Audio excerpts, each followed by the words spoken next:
좋아요, 구독. 두 번째로 봤을 때 또 잠깐 저희가 얘기하다가 또 넘어갔던 이제 반도체 쪽인데요. 네네네. 거의 뭐 대한민국의 성장 산업이라고 하게 되면 이제 두 축이죠. 네네네. 네, 두 축에서 반도체 쪽 요즘 보니까 이제 삼성전자, SK하이닉스 얘기가 가장 또 많이 나고 주가도 일단 올랐는데 네네네. 여기서 삼성전자의 실적의 2분기 전망치들이 증권사 쪽에서 과거보다는 다르게 네. 슬슬 또 올리고 있습니다. 아 그래요? 네. 예예예. 한때는 뭐 재고가 얼마가 돼서 뭐 어떻게 된다더니 하더니 이제 또 살짝 또 뷰를 바꾸고 있습니다. 삼성전자 실적과 함께 이제 메모리 반도체에 대한 여러 가지 정황들 네. 이걸 좀 어떻게 판단하십니까? 삼성전자의 실적은 좋아지겠죠. 네. 그렇지만 2분기 실적이 뭐 좋아질지에 대해서는 네. 사실 뭐 저는 개인적으로 상당히 의문인 상황이고요. 네네. 그게 최소한 뭐 3분기 지금 이제 뭐 조금 있으면 이제 3분기로 들어가니까 네. 실질적으로 실적이 좀 개선되는 시점은 3분기가 좀 지나야 되지 않나. 뭐 저는 그렇겠죠. 개인적으로 그렇게 생각을 하고 본격적으로는 있습니다. 그렇겠죠. 본격적으로는 네. 그렇게 생각을 하고 있는 거고요. 네. 그렇게 실적이 좋아진다라고 하게 되면은 뭐 지금까지 올라와서 이제 어느 정도의 어떤 기간 조정을 거친 다음에 네. 사실은 뭐 어느 정도까지는 다시 갈 수가 있겠죠. 그렇죠. 메모리 반도체 같은 경우에는. 네네네. 그렇지만은 뭐 저는 개인적으로 그 지금 이제 주목해야 될 분야 같은 경우에는 네. 사실 그 메모리 반도체보다는 네. 사실은 이제 비메모리 반도체 분야의 어떤 후공정 분야에 우리들이 좀 집중을 해야 되지 않냐. 뭐 저는 후공정이요, 그렇게 예. 생각을 합니다. 네. 사실 뭐 메모리 반도체 같은 경우에는 이미 그 산업 발전 단계로 보면 거의 성숙 단계, 특히 우리나라 메모리 반도체 같은 경우는 사실은 거기에 들어왔다라고 얘기할 수가 있습니다. 저희가 다 합니다. 예. 뭐 고대역 메모리라든지 이런 건 앞으로 성장 가능성이 있겠죠. 네. 뭐 AI가 발달함에 따라서 그렇죠. 그렇지만 그게 전체적으로 뭐 시장을 갖다가 완전히 바꿀 정도의 어떤 기제가 있느냐라는 건 사실은 의문의 여지가 있는 거고요. 네. 우리나라 이제 반도체 산업에서 우리가 이제 앞으로 개척해야 되고 따라가야 될 부분은 네. 사실 뭐 TSMC를 따라가려고 한다면 그렇죠. 예. 파운드리 분야, 네. 비메모리 반도체 분야 중에서도 사실은 이제 후공정 분야 같은 경우는 제가 생각하기엔 따라갈 수가 있다라고 봐요. 네. 어느 정도까지는 네. 좀. 네. 그래서 그쪽 부분에서 앞으로 이제 좀 기대해야 될 것들이 뭐 개인적으로 상당히 많이 있을 거다. 네. 그래서 그게 무슨 뭐 삼성전자라든지 SK 하이닉스보다는 네. 그쪽에 이제 후공정 분야에서 앞으로 발전할 수 있는 네. 그런 역량을 갖고 있는 중견 네. 아니면은 우리가 주목하지 못하는 어떤 강소 기업들 네네.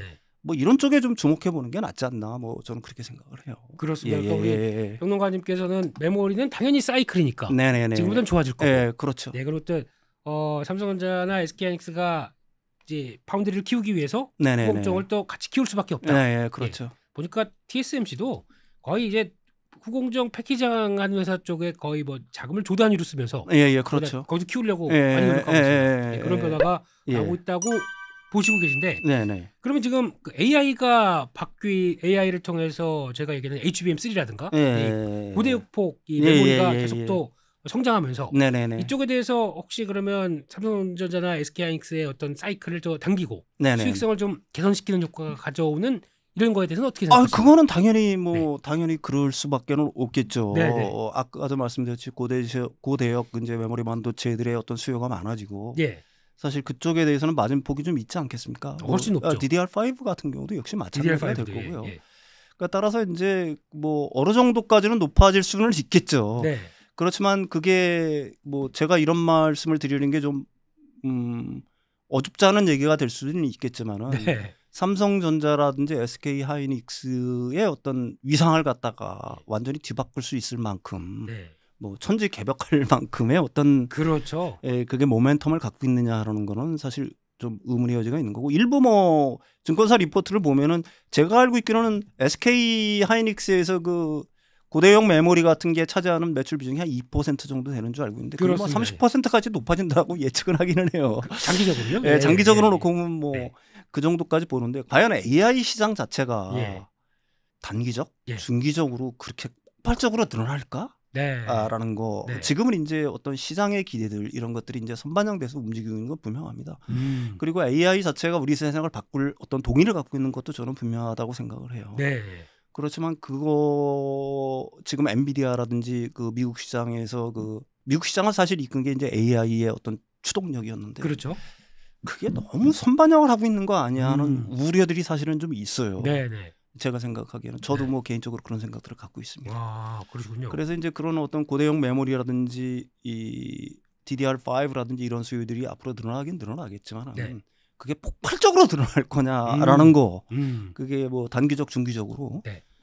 뭐 늘어날 거에 대해서는 뭐 저는 개인적으로 약간 좀 의문인 상황입니다. 그러시면 우리 평론가님께서는 만약에 네네. 지금 엔비디아를 사라. 네. 엔비디아나 아니면 지금 마이크로소프트나 이 관련된 AI 업체들 쪽에서 매수를 하라라고 하게 되면 내가 매수를 한다 그러면 말리시겠네요, 일단은.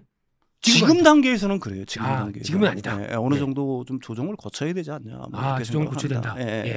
그렇군요. 그렇습니다. 그래서 아무래도 지금 시장이 좀 장밋빛 미래를 보고 오버한 게 좀 있다. 그렇죠. 그 오버한 부분만큼은 반납을 해야 되지 않느냐. 뭐 이렇게 생각을 합니다. 그게 아까 처음 말씀드렸던 기간 조정의 성격이라도 이런 게 좀 그렇죠. 알겠습니다. 그렇게 생각을 합니다. 그러면 요즘 보면 또 미세하게 보게 되면 네. 한때는 저희가 외국인들이 SK하이닉스를 계속 사다가 지금은 이만큼 사서 좀 어느 정도 채웠다고 생각하든지 요즘에 또 삼성전자를 사더라고요. 네, 당연히 그렇겠죠. 뭐 SK하이닉스 같은 경우에는 그룹 전체적으로 보게 되면은 사실 자금 부분에 사실 좀 노이즈라 그러면 노이즈고 이슈가 사실 있는 거 아니겠습니까? 네. 그러니까 올해 같은 경우만 해도 뭐 올해 예상이 한 10조 정도 적자가 예상이 되는데. 네. SK하이닉스에 갖고 있는 현금이 과연 얼마가 되느냐. 뭐 제가 말 안 해도 뭐 딱 보면 그 뭐 일반 투자자면 잘 아시잖아요. 유상증자 가능성에 대해서 얘기를 하고 계시네요. 그렇죠. 뭐 유상증자에 한다는 말도 있고 사실 그 가능성이 얼마든지 있는 거고요. 그러니까 뭐 그 외국인들 똑똑하잖아요. 뭐 유증하고 그거 하게 되면은 그게 결국은 자금의 필요성에 의해서 유상증자를 하는 건데. 그 부분에 대해서 시장이 과연 긍정적인 평가를 할까? 그러니까 당연히 삼성전자 쪽으로 올라갈 수밖에 없는 거고요. 삼성전자는 아직도 뭐 현금 보유량이 짱짱하잖아요. 그렇죠. 뭐 그런 이유들이 좀 작용을 하고 있는 것 같습니다. 그러니까 우리 평론가님이 보시기에는 약간 자금 조달 이슈 때문에. 그렇죠. 자금 조달 이슈 때문에 결국은 유상증자를 할 수밖에 없다는 얘기가 될 거고요. 그렇게 되면 뭐 주주 가치 같은 경우에는 어느 정도 뭐 휘석이면 불가피한 거 아닌가? 뭐 그럼 만약에 SK하이닉스가 유상증자 결정을 했습니다. 그에 따라서 주가도 이제 주가 희석 과정 때문에 영향을 받았습니다. 그러면 투자자 입장 쪽으로서는 이 유상증자를 받아야 될까요? 아니면 그냥 그거를 회피해서 일단 정리했다가 다시 보는 게 나을까요? 아주 날카로운데. 그냥 편하게 동생한테 얘기한다고 생각하시고. 제가 보면 나 같으면 정리할 거예요. 지금 정리하시고. 나 같으면 정리합니다. 얼마나 욕을 많이 먹을지 모르지만 저 같으면 정리하고 기회를 받아 다시 살 것 같아요. 기회를 받아 다시 사겠다. 알겠습니다. 그러면 또 저희가 체크해 볼 게 그런 게 있지 않습니까? 이제 반도체 쪽이 움직이고 이제 사이클의 바닥이다. 그러면 저희가 많이 쓰는 게 그러면 삼성전자, SK하이닉스가 가면서 저희가 움직이는 소부장 종목들. 아까 말씀은 약간 후공정 쪽에 대한 강조는 해주셨지만 이런 그러면 어떻게 보자. 저희가 보통 많이 가는 게 이럴 때 뭐 원익 그룹들이죠. 대표적인 게 뭐 네페스 그룹들 이런 것들 보면서 이게 항상 나중에 사이클을 봤더니 저점에서 고점까지 보게 되면 이런 소부장들이 더 힘냈더라. 수익률도 더 좋더라. 그런 거에 대해서는 어떻게 생각하십니까? 저는 소부장 중에 굉장히 유망한 기업들이 많다라고 생각을 해요. 그러니까 이제 아까도 말씀드렸듯이 칩넷 구조로 가게 되면서 쪼개지 않습니까? 고성능 칩을 갖다가 쪼개고 다시 붙이는 과정들을 하는데 그 붙이는 과정에서 이제 새로운 뭐 인터포저 같은 경우에는 뭐 이게 어떻게 보게 되면은 최첨단 어떤 기판이라고 얘기할 수가 있겠죠. 중간 기판이라고 해서 그거는 사실은 뭐 기존에 이제 칩메이커들이 할 수밖에 없어요. 그렇죠. 왜 그러냐면 그 뭐 TSMC라든지 삼성전자가 밖에는 못 하는 건데 그 아래 기판들 같은 경우에도 상당히 고성능의 기판들이 필요합니다. 그렇죠. 뭐 FCBGA 기존의 그 기판 가격, PCB 기판 가격이 1,000원에서 10,000원 정도 했다라고 하게 되면은 뭐 인터포저 같은 경우에는 보통 뭐 10만 원 단위까지 가는데 그럴 수밖에 없죠. 그 아래 그 PCB 기판 자체도 상당히 고성능 기판이 될 수밖에 없는 거거든요. 근데 그 기판을 만들 수 있는 회사가 우리나라에도 그렇게 많지는 않아요.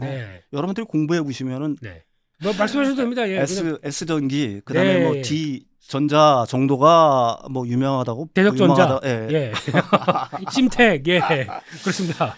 그다음에 이제 지금 뭐 S 전기 같은 경우에는 그 월봉 기준으로 보게 되면은 60개월 이평선에 거의 다 있어요. 삼성전기 말씀하시네요. 네. 내가 여기 출연하면서 특정 회사를 갖다가 언급하지 않는다라고 약속을 하고 하는데 평론가님은 아셨습니다. 제가 했습니다. 아무 걱정 없습니다. 편하게 말씀하십시오. 근데 PC 위기판 자체를 만들 수 있는 회사들이 아까도 얘기했지만 그 두세 개 정도 회사에 불과한 거예요. 고성능 기판을 만들 수 있는 회사들이. 그렇죠. 그런 쪽에 좀 주목을 해보시는 게 좋을 것 같고요. 네. 그다음에 아까도 말씀드렸듯이 그 기판하고 아까도 얘기했지만 그 침내제 고성능 그걸 갖다가 이어 붙이기 위해서는 그 TSV 공정이라고 보통 얘기합니다. 근데 그게 사실은 기존에 연로했잖아요. 연로하면은 기판이 휘어진다거나 불량 날 가능성이 굉장히 많은데. 그렇죠. 우리나라에 아주 좋은 기업이 있지 않습니까? 레이저 본딩 하는 기업이 있죠. 한국과 미국을 오가고 있는 반도체 회사.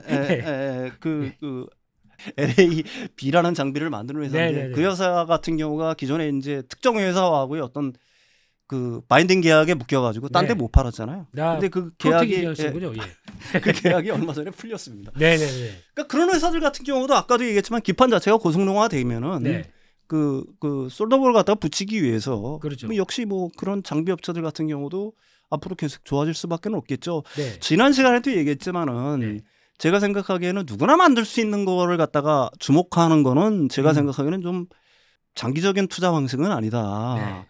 기술 진입 장벽이 높고 기술적 해자를 갖고 있는 기업들, 그게 소자가 됐든 부품이 됐든 장비가 됐든 이런 쪽에 주목을 해보시는 게 제가 생각하기에는 굉장히 좋을 것 같아요. 알겠습니다. 그래서 어차피 업황만 살기 시작하게 되면 거기 세부적으로 맞춰서 또 이어가는 변화들 저희 숙제죠. 공부 좀 해보고 맞다 싶으면은 계속 또 대응하는 게 좋겠다. 그렇습니다. 정리를 하겠습니다. 네, 여기까지 해서 반도체 관련된 얘기 한번 좀 싹 정리를 해봤고요.